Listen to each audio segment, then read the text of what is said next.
Okay. Good evening, Miss Parker and Mr. Barrow. Good evening. Today I would like to ask you both about your story. How did you two become the infamous Bonnie and Clyde? Well, I was out helping with a friend when he came into my life. And I had just gotten out of prison for some small crimes. It was love at first sight. That is true. She was the most beautiful lady I have ever seen. We hit it up, and then just 2 weeks of spending all of our time together, I was back in prison for a very long sentence. I tried to escape multiple times with Bonnie's help, but then in February I was released thanks to my mother. We were finally reunited, and that's when things started to get exciting. We joined a gang and a few other men and began robbing banks and small businesses. That's when I was captured and sent to prison for 2 months.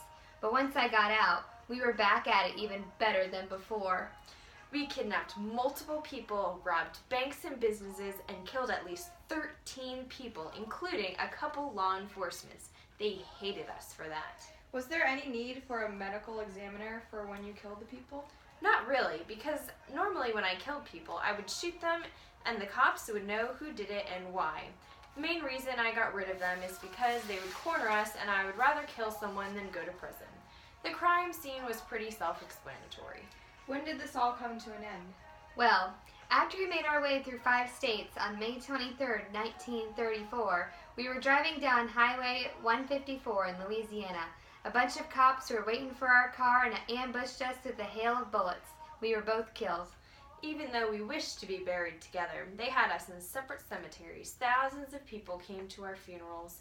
We both lived an exciting last few years of our lives, full of love, adventure, and crime. Wow, that's quite a story. Well, that's all we have time for today.